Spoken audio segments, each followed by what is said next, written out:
گل plaza میں آگ کیسے لگی ہے، ذمہ دار کون ہے، بلڈنگ لاس پر عمل کیوں نہیں ہوتا، ہر بار فائر بریگیڈ سمیت حکومتی اداروں کی کمزوریاں سامنے آ جاتی ہیں۔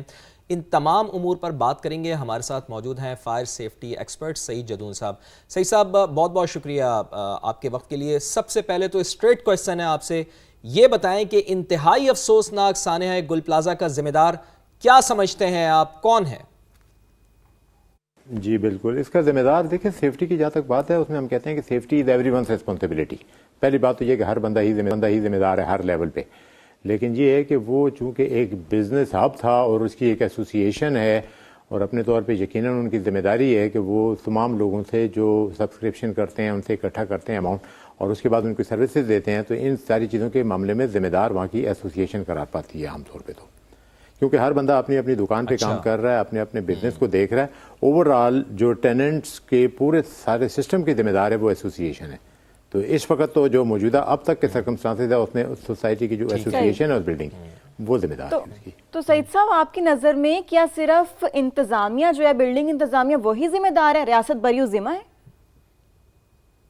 جی یقیناً اسٹیٹ کی جو ہے دیکھیں ہم سب اپنا ذاتی کام بھی کوئی کر رہے ہیں تو وہ اصل میں اسٹیٹ ہی کا کام ہے۔ میں اپنے ماں باپ کا بھی بعد میں ہوں، میں اسٹیٹ کا پہلے ہوں۔ کسی الیکشن میں ہو میری گاڑی ہے وہ اٹھا کے لے جاتے ہیں کہ جی اسٹیٹ کو ضرورت ہے اس کی، تو اسٹیٹ تو صورت بری الزمہ نہیں ہے اس کے اندر، اسٹیٹ ذمہ دار ہے۔ اسٹیٹ نے بہت سارے ادارے اپنے طور پہ بنا رکھے ہیں، ان کے درمیان میں انٹیگریشن ہونا چاہیے آپس میں، اور ایک کمپریہنسو ایک سسٹم ہونا ضروری ہے۔ لا آف دا لینڈ ایک بن چکا ہے 2016 میں، بلڈنگ کوڈ آف پاکستان بنے، اس کے بعد سے ضرورت تھی کہ اس کو by true letter and spirit اس کو انفورس کر دیا جاتا، تو وہ ابھی تک نہیں کیا گیا ہے کسی بھی جگہ، بس وہ مختلف شیلفوں میں پڑی ہوئی ہیں اور ان کی لائبریریوں میں بس جمع ہو گئی ہیں جا کے۔ بلڈنگ کوڈ آف پاکستان کے نام سے پاکستان انجینئرنگ کونسل اور این ڈی ایم اے نے مل کے ان کی کاوش تھی، انہوں نے لا آف دا لینڈ۔ صحیح صاحب یہ بھی ذرا فرمائیے گا کہ ہمیشہ سے ہی آگ لگنے کا کوئی واقعہ ہوتا ہے تو فائر بریگیڈ تاخیر سے پہنچتی ہے، اس کے بہت سے فیکٹرز ہیں۔ کراچی میں ظاہر ہے جگہ جگہ ٹریفک جیم کی صورتحال ہوتی ہے، پھر کھدائی بھی وہاں پر ہوئی ہے، تو اس وجہ سے ٹریفک جیم معمول بنا ہوا ہے، اور یہ معمول ہے کہ جب بھی آگ لگتی ہے تو فائر بریگیڈ ہمیشہ سے تاخیر سے ہی وہاں پر پہنچتی ہے، پھر پانی اس کے پاس بھی موجود نہیں ہوتا۔ کم از کم چلیں آپ تاخیر سے پہنچ رہے ہیں تو پانی تو آپ کے پاس ہونا چاہیے نا۔ سب سے اہم آگ بجھانے والا عملہ بھی وہاں پر بہت کم ہوتا ہے۔ کیا جدید تربیت کی آپ نہیں سمجھتے کہ کمی ہے؟ ایک تو پہلی بات ہے کہ لیٹ انفارمیشن ہوتی ہے، لوگ فائر ڈپارٹمنٹ کو کال نہیں کرتے ہیں، وہ اپنے طور پہ سمجھتے ہیں کہ کسی قسم کی میں انکوائری میں پھنس جاؤں گا اور کوئی پرابلم ہو سکتا ہے۔ دوسرا اس میں روڈ کا جو ٹریفک کا کنجیشن ہے، ٹریفک جام کا جو رش کا صورتحال ہے وہ کوئی ڈھکی چھپی نہیں ہے، اور پانی کی شارٹیج، کوئی اسٹیٹ کی کوئی لائنیں وہاں موجود نہیں ہیں، اس بلڈنگ میں کوئی انڈر واٹر ریزروائر بڑا نہیں تھا، اوور ہیڈ نہیں تھا، تو گاڑی جو خالی ہوتی تھی پھر ظاہر ہے اس کو 4-6 ہزار گیلن پانی ہوتا ہے، وہ چند منٹوں میں خالی ہو جاتا ہے، اس کو پھر واپس جا کے اور اس کو اپنے ہیڈ کوارٹر سے لے کے آنا پڑتا تھا۔ اس کے علاوہ جو ہے وہاں پہ جو تماشائی تھے جو اس حادثے میں جن کا کوئی تعلق نہیں بھی ہے، وہ راہگیر سارے اسپیکٹیٹر جو تماشبین ہیں وہ ایک بہت بڑی رکاوٹ بن جاتے ہیں کہ گاڑی کو پارک کہاں کیا جائے، لوگ اپنی پارکنگ اپنی گاڑیاں نکال رہے ہوتے ہیں، یہ ایک بڑا مسئلہ بنتا ہے۔ اور اس کے علاوہ روڈ کی جو کنسٹرکشن ہو رہی ہے ایم اے جناح روڈ پر، وہ بی آر ٹی کا جو پروجیکٹ چل رہا ہے بس سروس والا، وہ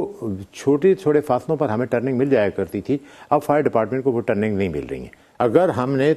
30 ملین کی پاپولیشن شہر کو بچانا ہے تو یہ ہمارے جو 1500-1200 جو فائر فائٹرز ہیں ان کو اگر لاکھ 2 لاکھ روپے کی پراپر ڈریس اپ ان کو کر دیا جائے، ان کو اگر پراپر گیئر کے ساتھ اکوپڈ کر دیا جائے تو یہ کام کر سکتے ہیں۔ سرچ اینڈ ریسکیو چلتی فائر کے دوران، حادثے کے دوران کیا جاتا ہے، یہ نہیں ہوتا کہ آگ بجھ جائے تو آپ اس کے بعد جو ہے سرچ اینڈ ریسکیو شروع کریں گے۔ ایک لمحہ قیمتی ہوتا ہے، اور ان حالات میں فائر فائٹرز کی اپنی پروٹیکشن کے لیے پی پی ایز کے علاوہ اس کے علاوہ جو ایمرجنسی سسٹم ہے اس کو ایکسپوز کیا ہے۔ ہم بلڈنگ بائی لاس کی بات کریں تو کراچی میں اندھیر نگری مچی ہوئی ہے، ایس بی سی اے کو کتنا ذمہ دار سمجھتی ہیں آپ؟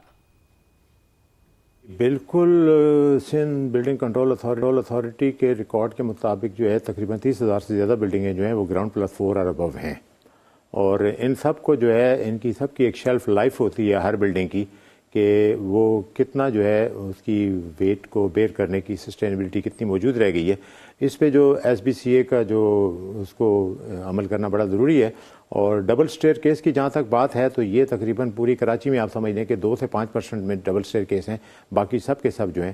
وہ بہت ہی نیرو گلیاں ہیں اور ایک بلڈنگ کے بعد دوسری بلڈنگ بالکل نیئر بائی بن جاتی ہے۔ تو اسٹیٹ از نو ڈاؤٹ اس میں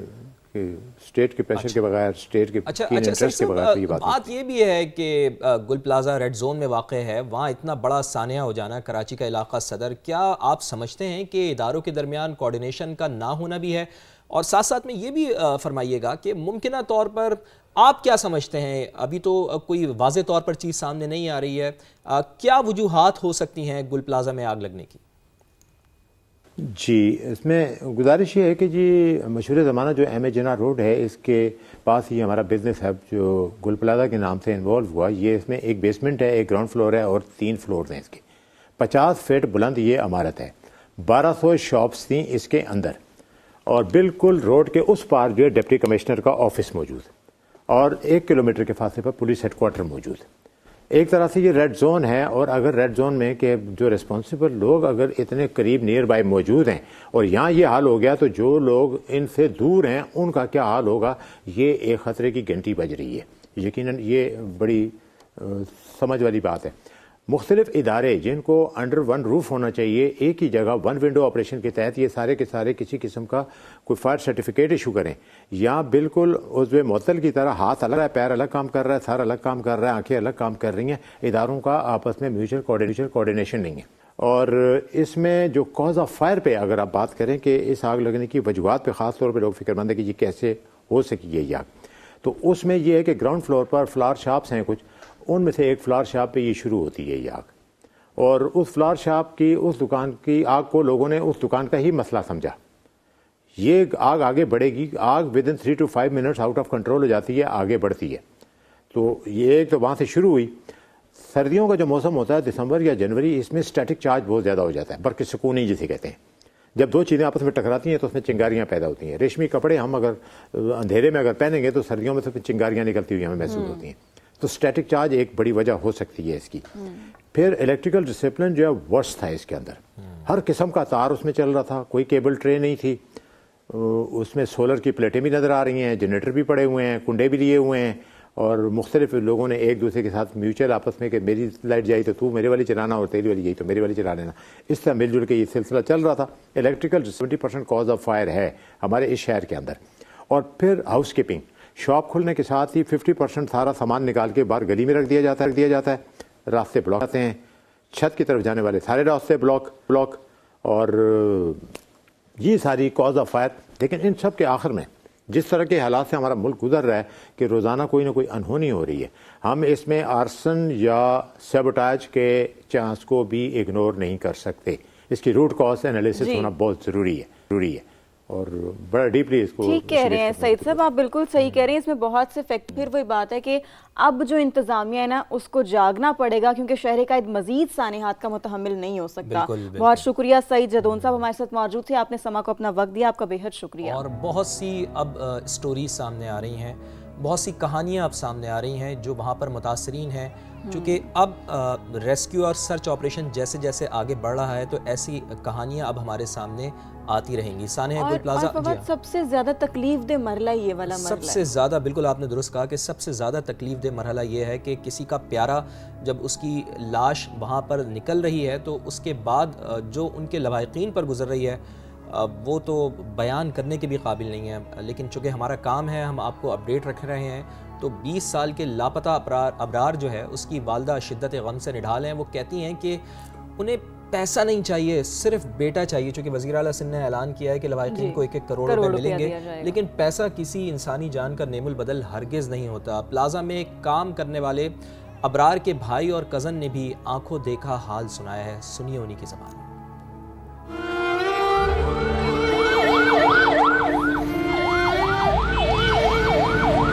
جب میں باہر نکلا مارکیٹ سے فل آگ لگی ہوئی تھی، اوپر بہت دھواں ہو رہا تھا۔ میں باہر آیا، پھر میں نے اپنے بھائی کو ڈھونڈی، میں ڈھونڈتا مسجد تک گیا۔ مسجد میں بہت سارے لڑکے گئے اندر، بولے ہم جائیں گے، ہم نکال کے لائیں گے بندے۔ ریسکیو ٹیم کوئی بھی نہیں آئی، 2 گھنٹے تک کوئی بھی نہیں تھا وہاں۔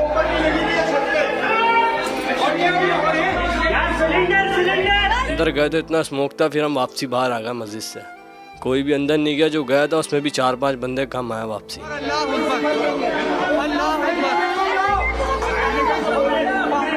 دھواں جو بہت ہو رہا تھا نا، آگ لگی ہوئی تھی، تو کسٹمر حضرات بہت